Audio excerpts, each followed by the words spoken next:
നമസ്കാരം, നിലയോര വിശേഷങ്ങളിലേക്ക് സ്വാഗതം. വട്ടംകുളത്ത് വാഹനാപകടം, 2 പേർക്ക് പരിക്കേറ്റു. ഇന്ന് രാവിലെയായിരുന്നു അപകടം. വട്ടംകുളം GJB സ്കൂളിന് സമീപം നിയന്ത്രണം വിട്ട പിക്കപ്പ് ലോറി ഇലക്ട്രിക് പോസ്റ്റിൽ ഇടിച്ചായിരുന്നു അപകടം. പരിക്കേറ്റവരെ ആശുപത്രിയിൽ പ്രവേശിപ്പിച്ചു.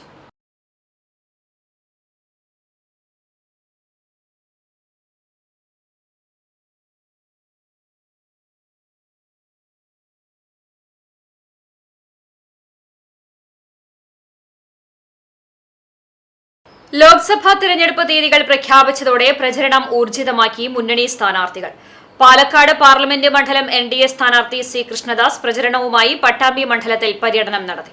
പാലക്കാട് ലോക്സഭാ മണ്ഡലത്തിലെ NDA സ്ഥാനാർത്ഥി C. കൃഷ്ണകുമാറാണ് കഴിഞ്ഞ ദിവസം പട്ടാമ്പി മണ്ഡലത്തിൽ പര്യടനം നടത്തിയത്. വാടാനാംകുറിശ്ശിയിൽ നിന്നുമായിരുന്നു പ്രചരണം തുടങ്ങിയത്.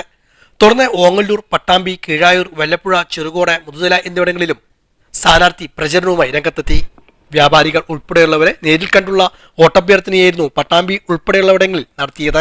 മണ്ഡലം പ്രസിഡന്റ് VC സന്തോഷ്, മണ്ഡലം ജനറൽ സെക്രട്ടറിമാരായ ഗോപി പൂവക്കോട്, C. അനിൽകുമാർ, മധ്യമേഖലാ ഖജാൻജി P. മനോജ്, റഹീം ഓങ്ങല്ലൂർ, PB ഹരീഷ്, VP ദേവൻ, PT വേണുഗോപാൽ തുടങ്ങിയവരും സ്ഥാനാർത്ഥിക്കൊപ്പം ഉണ്ടായിരുന്നു. വലിയ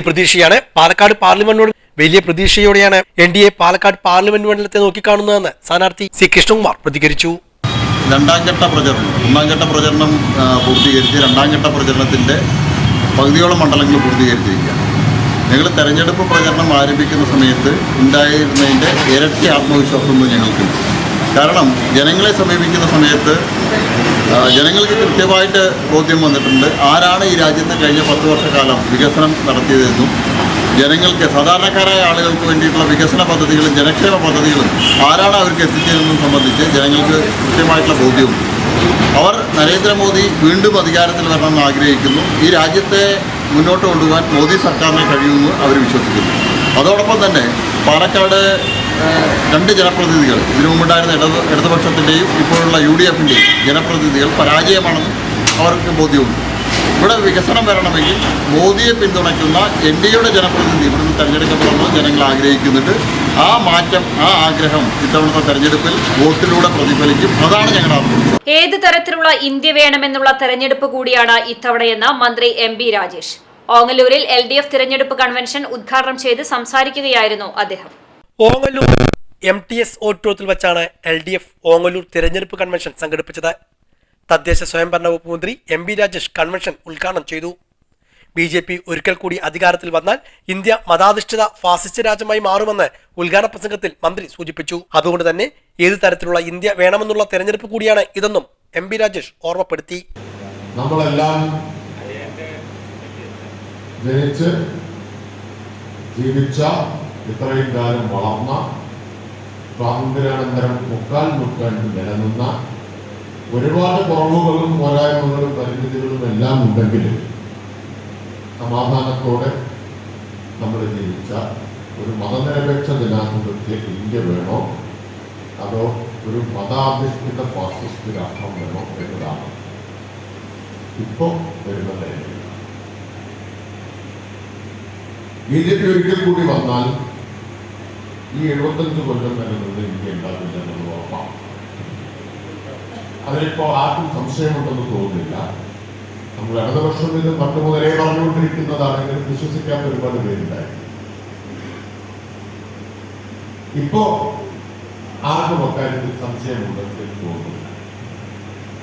ആർക്കെങ്കിലും സംശയമുണ്ടെങ്കിൽ ആ സംശയം കഴിഞ്ഞ ദിവസങ്ങളിൽ BJP നേതാക്കൾ തന്നെ മാറ്റിക്കൊടുത്തിട്ടുണ്ട്.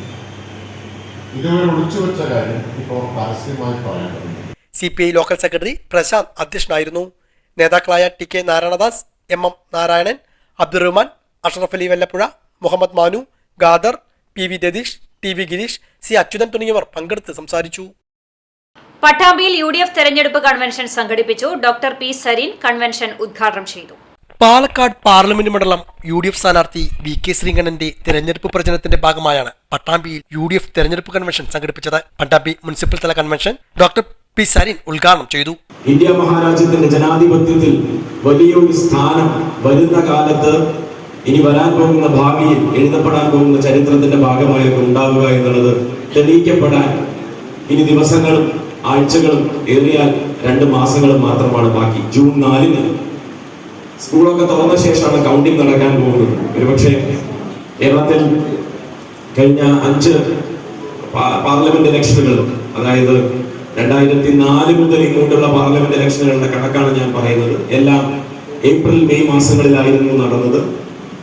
99 ഇലക്ഷനാണ് ഏറ്റവും അവസാനം നമ്മളൊരു ഓർമ്മയിൽ വേറൊരു കാലഘട്ടത്തിൽ നടന്നത്. അതൊരു ഒക്ടോബർ മാസത്തിലായിരുന്നു എന്നാണ് എൻ്റെ ഓർമ്മ. 99-ലെ ഇലക്ഷൻ ഒരു ഒക്ടോബർ മാസത്തിലേക്കായിരുന്നു പാർലമെന്റ് ഇലക്ഷൻ നടന്നത്. അതിനുശേഷം 2004 ഒക്ടോബർ വരെ കാലാവധി ഉണ്ടായിരുന്നിട്ടും ഇന്ത്യയിൽ അധികാരത്തിൽ തിരിച്ചെത്താൻ ഇന്ത്യ ഷൈനിങ് എന്ന് പറയുന്ന ക്യാമ്പയിനും വാജ്പേയിക്ക് ശേഷം അദ്വാനി എന്ന് പറയുന്ന രാഷ്ട്രീയ ഫോർമുലയും വെച്ചുകൊണ്ട് 4.5 വർഷങ്ങൾക്ക് ശേഷം പാർലമെന്റ് പിരിച്ചുവിട്ട് ഇടക്കാല തെരഞ്ഞെടുപ്പ് എന്ന രീതിയിൽ പൊതു തെരഞ്ഞെടുപ്പിന് ഉത്തരവിട്ട ആ ഇലക്ഷൻ നിങ്ങൾക്ക് ഓരോരുത്തർക്കും ഓർമ്മയിൽ വേണം. പി ടി മുഹമ്മദ് മുഖ്യപ്രഭാഷണം നടത്തി. ടി പി ഉസ്മാൻ അധ്യക്ഷനായിരുന്നു. P K Unnikrishnan, Kammukutty Edathol, K P Vapputty, K R Narayanaswamy, Jithesh Mozhikkunnam, C Sangeetha, A T Ummer Keezhayur, K Basheer, advocate Ramadas, advocate Ramanunni, A P Ramadas, Nasar, Shaji, Muhammed Kamal, Kunju Muhammed, P A Razak, K B Anitha, Malukutty തുടങ്ങിയവരും പങ്കെടുത്ത് സംസാരിച്ചു. ആലത്തൂർ പാർലമെന്റ് മണ്ഡലത്തിലെ LDF സ്ഥാനാർത്ഥി മന്ത്രി കെ രാധാകൃഷ്ണന്റെ വിജയത്തിനു വേണ്ടി LDF ചെറുതുരുത്തി ലോക്കൽ കമ്മിറ്റിയുടെ നേതൃത്വത്തിൽ കൺവെൻഷൻ സംഘടിപ്പിച്ചു. ചെറുതുരുത്തി സിറ്റി കമ്മ്യൂണിറ്റി ഹാളിൽ നടത്തിയ കൺവെൻഷനിൽ സ്ത്രീകളടക്കം നിരവധി പേർ പങ്കെടുത്തു. LDF തൃശൂർ ജില്ലാ കൺവീനർ KV അബ്ദുൽ ഖാദർ ഉദ്ഘാടനം ചെയ്തു. ജനതാദൾ നേതാവ് JP കേശവൻ അധ്യക്ഷത വഹിച്ചു.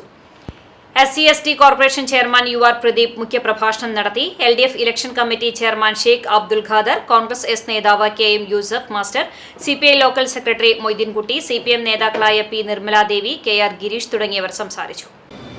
BJP എന്നൊരു രാഷ്ട്രീയ പാർട്ടി അപ്പുറത്ത് നിൽക്കുന്ന കോൺഗ്രസും നല്ലപോലെ നുണപ്രചരണങ്ങളുമായി എങ്ങനെ ആളുകളുടെ മനസ്സ് മാറ്റി അത് വോട്ടാക്കി മാറ്റിയെടുക്കാൻ പറ്റുമെന്നുള്ള തീവ്ര ശ്രമത്തിലാണ് ഈ കൂട്ടർ രംഗത്തുണ്ടാവുക. എന്നാൽ ഇവിടെ ജനത്തെ നമ്മൾ ചിന്തിക്കുന്നത്, ഒരു സർക്കാരിനെ അധികാരത്തിൽ കൊണ്ടുവന്നാൽ ആ സർക്കാർ എങ്ങനെ ആവണം, സാധാരണക്കാരുടെ ജീവിതം എങ്ങനെ മാറ്റിയെടുക്കണം, ആ സാധാരണക്കാരൻ കഴിഞ്ഞ 10 വർഷം എങ്ങനെയായിരുന്നു ഇന്ത്യ രാജ്യത്തിനകത്ത് ജീവിച്ച്, ഒരുപക്ഷെ കേരളത്തിനകത്ത് അത് പറഞ്ഞ് മനസ്സിലാക്കി കൊടുക്കാൻ അല്പം ചെറിയ പ്രയാസം ഉണ്ടാവും. ഞാനത് അങ്ങനെ പറഞ്ഞത്, രാജ്യത്തിന്റെ പൊതുചിത്രം എടുത്ത് നോക്കുമ്പോൾ അതിനകത്ത് കേരളം സാധാരണക്കാരുടെ ജീവിതം വ്യത്യസ്തമാണ്. നേടിയെടുത്ത അവകാശങ്ങൾ നിരാകരിക്കുന്നു ഇന്ത്യൻ പാർലമെന്റ്. തൊഴിലാളികൾക്കെതിരായിട്ടുള്ള നിയമം പാസാക്കി വെച്ചിരിക്കുകയാണ്. പണിമുടക്ക് നമ്മുടെ അവകാശമാണ് എന്നാണ് തൊഴിലാളികളെ നമ്മളെല്ലാം പഠിപ്പിച്ചത്. അതായിരുന്നു ശരിയും. എന്നാൽ പണിമുടക്കാൻ തൊഴിലാളിക്ക് അവകാശമില്ലെന്നും പണിമുടക്കിയാൽ ആ തൊഴിലാളിയെ പ്രോസിക്യൂട്ട് ചെയ്യാൻ അവകാശം നൽകുന്ന നിയമം ഇന്ത്യൻ പാർലമെന്റ് പാസാക്കി വെച്ചിരിക്കുകയാണ്. അതുകൊണ്ട് പ്രിയമുള്ളവരെ, അടുത്തൊരു തവണ ഇന്ത്യൻ പാർലമെന്റിൽ ഭാരതീയ ജനതാ പാർട്ടിക്ക് ഭൂരിപക്ഷമുള്ള ഒരു അവസ്ഥ സംജാതമായാൽ നമ്മുടെ രാജ്യത്തിന്റെ സമസ്ത മേഖലകളെയും അത് ബാധിക്കും എന്ന് തികഞ്ഞ ബോധ്യം നമുക്കുണ്ടാവണം. അതുകൊണ്ട് ഇടതുപക്ഷം പരമാവധി സീറ്റുകളിൽ വിജയിച്ച് പാർലമെന്റിൽ എത്തണം. അതുകൊണ്ട് ഈ തെരഞ്ഞെടുപ്പിൽ ആലത്തൂർ നിയമസഭാ മണ്ഡലത്തിൽ മത്സരിക്കുന്ന നമ്മുടെ പ്രിയങ്കരനായ സ്ഥാനാർത്ഥി, ഞാൻ പേര് പറയേണ്ടല്ലോ, ചേലക്കരക്കാരുടെ രാധേന്ദ്രൻ, K. രാധാകൃഷ്ണൻ, എനിക്ക് അദ്ദേഹവുമായിട്ട് വർഷങ്ങളുടെ ബന്ധം. ചാലിശ്ശേരി പഞ്ചായത്ത് 2023-24 വാർഷിക പദ്ധതിയിൽ ഉൾപ്പെടുത്തി പട്ടികജാതി വിഭാഗത്തിലെ 60 വയസ്സ് കഴിഞ്ഞവർക്കുള്ള കട്ടിൽ വിതരണം ചെയ്തു. 1,74,000 രൂപ ചിലവഴിച്ച് ഒന്നാം ഘട്ടമായി 31 പേർക്കാണ് കട്ടിൽ വിതരണം ചെയ്തത്. പഞ്ചായത്ത് പ്രസിഡന്റ് AV സന്ധ്യ വിതരണോദ്ഘാടനം നിർവഹിച്ചു. പഞ്ചായത്ത് അംബേദ്കർ ഹാളിൽ നടന്ന ചടങ്ങിൽ വൈസ് പ്രസിഡന്റ് സാഹിറ ഖാദർ അധ്യക്ഷത വഹിച്ചു. Assistant secretary AS Sajeesh Kumar പദ്ധതി വിശദീകരണം നടത്തി. ക്ഷേമകാര്യ സ്ഥിരം കമ്മിറ്റി ചെയർപേഴ്സൺ നിഷ അജിത് കുമാർ, പഞ്ചായത്ത് അംഗങ്ങൾ, പഞ്ചായത്ത് കോർഡിനേറ്റർ പ്രദീപ് ചെറുവാശ്ശേരി എന്നിവർ സംസാരിച്ചു. ജനറൽ വിഭാഗത്തിൽപ്പെട്ടവർക്കുള്ള കട്ടിലുകളും പട്ടികജാതി വിഭാഗത്തിൽപ്പെട്ട വയോജനങ്ങൾക്കുള്ള 2ാം ഘട്ട കട്ടിൽ വിതരണവും അടുത്ത ദിവസങ്ങളിൽ നടക്കുമെന്ന് പ്രസിഡന്റ് അറിയിച്ചു. പട്ടാമ്പിയിൽ VP ചന്ദ്രനെ അനുസ്മരിച്ചു. SNDPയുടെ ആഭിമുഖ്യത്തിലായിരുന്നു അനുസ്മരണം. SNDP ഒറ്റപ്പാലം താലൂക്ക് യൂണിയൻ പ്രസിഡന്റായിരുന്ന VP ചന്ദ്രനെയാണ് പട്ടാമ്പിയിൽ അനുസ്മരിച്ചത്. SNDP പട്ടാമ്പി ശാഖായോഗത്തിന്റെ ആഭിമുഖ്യത്തിലായിരുന്നു അനുസ്മരണം. ശാഖാ പ്രസിഡന്റ് രാമനാഥൻ അധ്യക്ഷനായിരുന്നു. ശാഖാ സെക്രട്ടറി രമേശൻ കാങ്കലത്ത്, CPM പ്രതിനിധി AV സുരേഷ്, കോൺഗ്രസ് പ്രതിനിധി KR നാരായണസ്വാമി, മുസ്ലിം ലീഗ് പ്രതിനിധി CA റാസി, BJP പ്രതിനിധി Devan, chamber of commerce president KP Kamal, വ്യാപാരി വ്യവസായി സമിതി area secretary Balakrishnan, Satheeshan Chittanippara, Girija, Neethu, KV Krishnan, Radhakrishnan, Jnanadevan, Sudhakaran തുടങ്ങിയവരും പങ്കെടുത്ത് സംസാരിച്ചു. പക്ഷേ കാലങ്ങളിലെല്ലാം ചന്ദ്രേട്ടനുമായി ഒരു സൗഹൃദവും ഒരു ബന്ധവും നിലനിർത്തി പോകുന്നതിന് വേണ്ടി കഴിഞ്ഞിട്ടുണ്ട്. ചന്ദ്രേട്ടൻ തിരിച്ച് എന്നോട് വളരെ വാത്സല്യത്തിലാണ് പെരുമാറിയിട്ടുള്ളത്. പൊതുവെ നമ്മുടെ ചന്ദ്രേട്ടന്റെ വിയോഗത്തെക്കുറിച്ച് നമ്മൾ അനുസ്മരണം എന്നുള്ള നിലയിൽ നമ്മൾ പങ്കുവെക്കുമ്പോൾ ഒരു നല്ല മനുഷ്യസ്നേഹിയാണ് നമുക്ക് നഷ്ടപ്പെട്ടത്. വല്ലാത്ത ഒരാള് ചന്ദ്രേട്ടനെ കാണാൻ പോയി ചന്ദ്രേട്ടൻ്റെ അടുത്തൊരു സങ്കടവുമായി ചെന്നാൽ ചന്ദ്രേട്ടന് കഴിയാവുന്ന ഒരു സഹായം അതിൽ ചെയ്യുക, അല്ലെങ്കിൽ അത് മറ്റുള്ളവരാരെ കൊണ്ടെങ്കിലും ഒന്ന് ഇടപെടാൻ കഴിയുന്നതാണെന്നുണ്ടെങ്കിൽ അവരോടൊന്ന് പറയുക. അതില് ജാതിയും ഇല്ല, മതവും ഇല്ല, മറ്റ് ഒരു പരിഗണനയുമില്ല. ചന്ദ്രേട്ടൻ്റെ വ്യക്തിപ്രഭാവം SNDPയിലെ ശാഖയിലെ പ്രവർത്തകർക്ക് അറിയുന്നതിനേക്കാൾ കൂടുതൽ അനുഭവവേദ്യമായ ആളുകൾ നമ്മുടെ സമൂഹത്തിലൊട്ടാകെ ഉണ്ട് എന്നുള്ള കാര്യത്തിൽ ആർക്കും സംശയമുണ്ടായിരുന്നു. ഞാൻ തന്നെ എൻ്റെ ഒരു തൊഴിലുമായി ബന്ധപ്പെട്ട് ഞാൻ 2010 വരെ കുറിയെടുത്തിരുന്നതാണ്. പക്ഷെ അതിനും പതിറ്റാണ്ടുകൾക്ക് മുമ്പ് വളരെ ചെറുപ്പത്തിൽ തന്നെ അദ്ദേഹത്തിനായിട്ട് ബന്ധമുണ്ടായിരുന്നു. പട്ടാമ്പിയിൽ വന്ന് നേരത്തെ പട്ടാമ്പിയിൽ തന്നെ പല ബിൽഡിങ്ങുകളും അദ്ദേഹം പണിതാണ്. നമ്മള് പട്ടത്തിൻ്റെ ബിൽഡിംഗ് ആണെങ്കിലും, വിശ്വനാഥൻ ഡോക്ടറെ ബിൽഡിംഗ് ആണെങ്കിലും, ഇപ്പോൾ കൈത്തലേരി സുരേൻ ഡോക്ടറെ അടുത്ത ഒരു ബിൽഡിംഗ് ആണെങ്കിലും ഒരുപാട് കെട്ടിടങ്ങൾ പട്ടാമ്പി കെട്ടിയിട്ടുണ്ട് അദ്ദേഹം. അതൊക്കെ ബൈക്കിലൊക്കെ വന്നിരുന്ന ഒരു കാലഘട്ടം ഉണ്ടായിരുന്നു 90കളിലൊക്കെ. അപ്പൊ അദ്ദേഹം അന്ന് മുതൽ നമുക്കറിയാം, ഒരു 10-15 കൊല്ലം മുമ്പ് അദ്ദേഹത്തെ പരിചയം. അദ്ദേഹവുമായി വളരെ സൗഹൃദവും നിലവിൽ നല്ല ബന്ധവും തുടരുന്ന ഒരാൾ കൂടിയാണ്. അതുവഴിയാണ് VP ചന്ദ്രേട്ടൻ എന്ന് പറയപ്പെടുന്ന മനുഷ്യസ്നേഹിയെ പരിചയപ്പെടുന്നത്.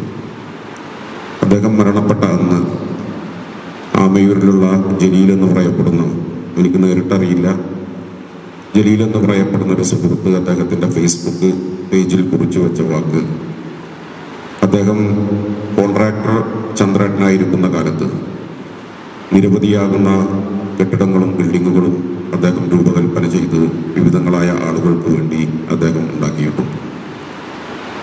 അദ്ദേഹം അതിലുപരി 100ഓളം വരുന്ന പള്ളികൾക്ക് അദ്ദേഹം കരാർ വ്യവസ്ഥയിൽ അദ്ദേഹം പണി നടത്തിയിട്ടുണ്ട്. പക്ഷേ അദ്ദേഹത്തിൻ്റെ ഒരു പ്രത്യേകത എന്ന് പറയപ്പെടുന്നത്, ഈ പള്ളികളുടെ പണികളെല്ലാം തന്നെ പൂർത്തീകരിച്ചു വരുമ്പോൾ സമാജ സേവനത്തിന് മുന്നിട്ട് നിന്ന ചന്ദ്രേട്ടൻ്റെ വിയോഗം പട്ടാമ്പിക്കാർക്ക് തീരാ നഷ്ടം തന്നെയാണ്. കൂടുതൽ ദീർഘിപ്പിക്കുന്നില്ല. ഈ അവസരത്തിൽ എൻ്റെ വ്യക്തിപരമായ പേരിലും ഭാരതീയ ജനതാ പാർട്ടിയുടെ പേരിലും അനുശോചനം രേഖപ്പെടുത്തുന്നു. പട്ടാമ്പിയിൽ റിട്ടയേർഡ് അധ്യാപകൻ തീവണ്ടി തട്ടി മരിച്ചു. മുതുതല സ്വദേശി ദാമോദരൻ മാസ്റ്ററാണ് മരിച്ചത്. പട്ടാമ്പി റെയിൽവേ സ്റ്റേഷൻ സമീപത്ത് വെച്ചാണ് ട്രെയിൻ തട്ടി മുതുതല അഴകത്തുമന ദാമോദരൻ നമ്പൂതിരി മരിച്ചത്. 68 വയസ്സാണ്. മംഗലാപുരത്തു നിന്നും തിരുവനന്തപുരത്തേക്ക് പോകുകയായിരുന്ന വന്ദേ ഭാരത് ട്രെയിനാണ് ഇടിച്ചത്. രാവിലെ 10:30 സംഭവം. മുതുതല AUP സ്കൂളിലെ റിട്ടയർഡ് അധ്യാപകനായിരുന്നു. അപകടത്തെ തുടർന്ന് പോലീസ് സ്ഥലത്തെത്തി മേൽ നടപടികൾ സ്വീകരിച്ചു. സുജാതയാണ് ഭാര്യ. രവിശങ്കർ, പരമേശ്വരൻ എന്നിവർ മക്കളാണ്. വിവാഹ നിശ്ചയ ദിവസം യുവാവിനെ മരിച്ച നിലയിൽ കണ്ടെത്തി. വട്ടംകുളം കുറ്റിപ്പാലക്കുഴിയിൽ വേലായുധന്റെ മകൻ അനീഷിനെയാണ് വീടിനടുത്ത പറമ്പിൽ തൂങ്ങി മരിച്ച നിലയിൽ കണ്ടെത്തിയത്. 38 വയസ്സായിരുന്നു. വിവാഹം നിശ്ചയം നടക്കാനിരിക്കെയാണ് മരിച്ചത്. ശനിയാഴ്ച അർദ്ധരാത്രി വീട്ടിൽ ഉറങ്ങാൻ കിടന്ന അനീഷിനെ ഞായറാഴ്ച വീട്ടിൽ കാണാതാവുകയായിരുന്നു. തുടർന്നുള്ള തെരച്ചിലിൽ അമ്മ സത്യയാണ് വീടിന് മുന്നിലെ പറമ്പിൽ തൂങ്ങി നിൽക്കുന്നത് കണ്ടത്. കുറ്റിപ്പാറയിലെ ഓട്ടോറിക്ഷ ഡ്രൈവറാണ് അനീഷ്. പുലർച്ചെ 2 മണിക്ക് കോഴിക്കടയിൽ നിന്ന് സ്വന്തം വാഹനത്തിൽ ഇറച്ചി കൊണ്ടുവന്ന് നിശ്ചയത്തിനുള്ള അവസാന ഒരുക്കങ്ങൾ നടത്തിയ ശേഷമാണ് വീട്ടിൽ ഉറങ്ങാൻ കിടന്നത്. ഇതോടെ നിളയൊരു വിശേഷങ്ങൾ സമാപിക്കുന്നു. നമസ്കാരം.